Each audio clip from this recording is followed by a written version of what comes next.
আসসালামু আলাইকুম রহমতুল্লাহি ওয়া বারাকাতুহু। অতি দুঃখের সহিত বলা হচ্ছে যে বা বলতেছি যে বর্তমানে বাংলাদেশের নীলফামারী জেলার সৈয়দপুরে যে বর্তমানে যে লটারি বা একটা ভাগ্য পরীক্ষা বলা যায় তারা যেভাবে বলতেছে মানুষদেরকে টিকিট কাটতেছে মানুষ উৎসাহিত হয়ে। মানুষজন এতে অনেক সংসারের ক্ষতি হচ্ছে। কেউ গরু, ছাগল, হাঁস, মুরগি, কবুতর থেকে শুরু করে বিভিন্ন প্রয়োজনীয় দ্রব্যাদি বা বিভিন্ন মানুষ মূল্যবান জিনিসপত্র বিক্রি করে দিয়ে সেখানে তারা টিকিট কাটছে এবং তারা নিঃস্ব হয়ে যাচ্ছে। কিন্তু প্রশ্ন হচ্ছে যে এরকম একটা ক্যাসিনো যেমন মানুষ খেলায়, ঠিক সেরকম অবস্থা এখানে যে ক্যাসিনো খেলাটা বাংলাদেশের সরকার বা বাংলাদেশের যে আইনশৃঙ্খলা রক্ষাকারী বাহিনী আছে তারা মানুষদেরকে ধরে যে ক্যাসিনো খেলা যাবে না, জেল জরিমানা দিচ্ছে। অথচ সরকার মনে হয় এখানে অনুমোদন দিয়েছে। তীব্র নিন্দা এবং প্রতিবাদ জানাচ্ছি আমি। বিশেষ করে 24-এর পরবর্তী বাংলাদেশে একটা অনৈতিক কাজের সরকার প্রকাশ্যে ভেবে অনুমোদন দিবে, বিশেষ করে অন্তর্বর্তী সরকার, সেটা আশা করি না আমরা কেউ। সরকার এটা অনুমোদন দিয়েছে, অবিশ্বাস্য হলো সত্ত্বেও সরকার এখান থেকে অনেক টাকা পাচ্ছে, অনেক টাকা পাচ্ছে তার সরকার মনে হয়। এই টাকা দিয়ে আপনি কি করবেন? যেখানে যেখানে মাত্র কয়েকটা পুরস্কার দেওয়া হবে, সেই পুরস্কারের জন্য মানুষ হাজার হাজার মানুষ, লক্ষ লক্ষ মানুষ টিকিট কাটতেছে। সেই টিকিট কাটার জন্য যে টাকা প্রয়োজন সেই টাকা তারা পরিবার থেকে নিয়ে যাচ্ছে। এর ফলে একটা পরিবারের বা একটা সন্তানের লেখাপড়া খরচ তারা দিতে পারছে না। একটা কলম বা একটা খাতা, একটা বই বা প্রাইভেট টাকা বা ভর্তির টাকা তারা দিতে পারছে না। অথচ সেই টাকা দিয়ে তারা টিকিট কেটে যাচ্ছে, সেখানে টিকিট কাটতেছে। টিকিট কাটার ফলে তারা কিন্তু পুরস্কার পাচ্ছে না, যার ফলে যে সন্তানটির জন্য খাতা বা কলম প্রয়োজন ছিল সে কিন্তু খাতা বা কলম বা বই পেল না। এর জন্য দায়ী কে? এর জন্য দায়ী অবশ্যই সরকার, এবং পরিবার তো অবশ্যই দায়ী, কিন্তু সরকার সেটা সুযোগ করে দিয়েছে। যদি সরকার যদি অনুমোদন না দিত তাহলে নীলফামারী জেলার পাশে যে সৈয়দপুরে, সেটা কীভাবে অনুমোদন দেয়? এত বড় একটা জুয়া খেলার জায়গা। 24-এর পরবর্তী বাংলাদেশে এরকমটা আমরা কেউ আশা করি না। এর তীব্র নিন্দা এবং প্রতিবাদ জানাচ্ছি এবং অতিলম্বে এটি বন্ধ করার দাবি জানাচ্ছি।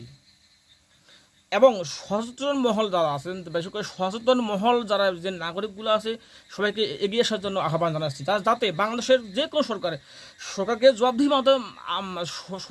জবাবদিহির আওতায় নিয়ে আসতে হবে। সরকার জবাব দিতে বাধ্য। এরকম অনৈতিক একটা কাজ সরকার কীভাবে অনুমোদন দেয়? মদ খাওয়া বা জুয়া, হারাম, ফেন্সিডিল, এগুলো যদি বাংলাদেশের বিভিন্ন জায়গা থেকে আসে, এগুলো বন্ধ করে দিতে দেওয়ার জন্য সরকার কাজ করে যাচ্ছে। অথচ প্রকাশ্যে একটা বড় মাদক ব্যবসার মতো ব্যবসা বা জুয়া খেলার মতো ব্যবসা, সেখানে সরকার অনুমোদন দিয়েছে এবং প্রকাশ্যে তারা লক্ষ লক্ষ টাকা মানুষের কাছ থেকে বিভিন্ন ছলনার সহিত তারা ছলে বলে নিয়ে নিচ্ছে। সরকার চেয়েছে, দেখে আছে কি অবস্থা, কি তামাশা শুরু হয়েছে বাংলাদেশে। কেন সরকার অনুমোদন দিল? এটা বাংলাদেশেও অসংখ্য পরিবার ধ্বংস হয়ে যাচ্ছে এখন। বিশেষ করে আমাদের নীলফামারী জেলা বা এর আশেপাশের জেলাগুলোতে যেভাবে টিকিট কাটা হচ্ছে, বা এই সামান্য পুরস্কার, বিশেষ করে মোটরসাইকেল বা গাড়ি বাড়ির জন্য বিভিন্ন কারণে তারা টিকিট কেটে যাচ্ছে। গরু, ছাগল, হাঁস, মুরগি থেকে শুরু করে বিভিন্ন, এবং জমিও মানুষ বিক্রি করতেছে, তাও টিকিট কাটবে তারা। কি একটা নেশায় পরিণত হয়ে গেছে। প্রতিদিন মানুষ বাজারে আসতেছে মোটরসাইকেল করে, বিভিন্ন জায়গা থেকে, দূর থেকে দূরান্ত থেকে আসতেছে, পুষতেছে, ভাই আজকের টিকিট কোথায় বিক্রি হচ্ছে। তার দেখুন কি একটা জুয়ার ব্যবসা শুরু হয়েছে এখানে। তার জুয়ার ব্যবসা যদি সরকার প্রকাশ্যে বৈধতা দিয়ে থাকে, তাই এই নাগরিক যে সুপথে যাবে না, এর জন্য দায়ী হচ্ছে সরকার। একটা মানুষ যে ভালোভাবে বেড়ে উঠবে না, বা মানুষ যে ভালো পথে আসতে পারবে না, সেই জন্য দায়ী হচ্ছে এই সরকার। একটা মানুষকে ভালো করার জন্য প্রয়োজনীয় আশেপাশে যে পরিবেশগুলো, সেগুলো ভালো হওয়া প্রয়োজন। সেই পরিবেশটা সরকার নষ্ট করে দিচ্ছে। বাংলাদেশে 24-এর পরবর্তী বাংলাদেশে আমরা কেউ এটা আশা করি না এরকম অনৈতিক কাজে সরকার সায় দেবে এবং সরকার সেখানে অনুমোদন দিবে। বিশেষ করে আইনশৃঙ্খলা রক্ষাকারী বাহিনী বা যারাই অনুমোদন দিয়েছেন, তারা নিজের বিবেককে প্রশ্ন করুন।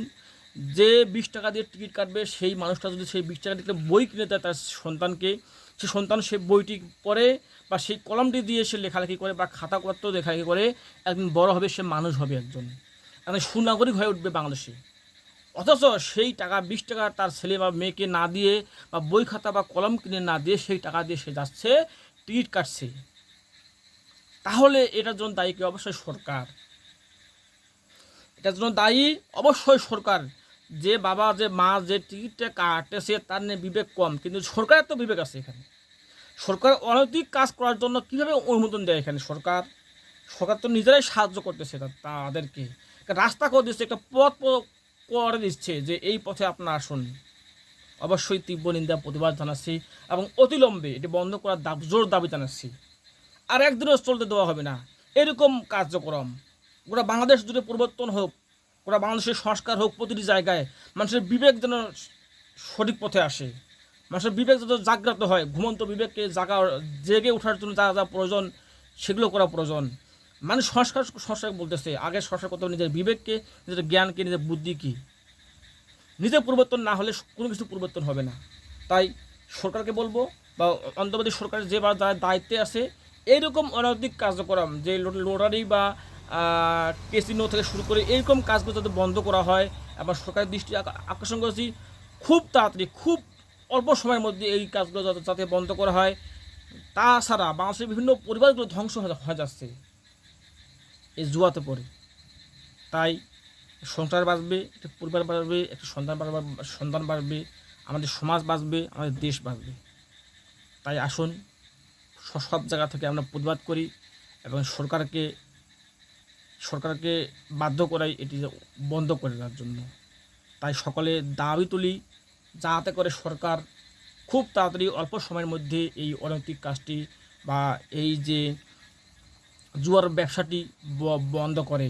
সে আশা ব্যক্ত করে শেষ করছি। আসসালামু আলাইকুম রহমতুল্লাহি ওয়া বারাকাতুহু।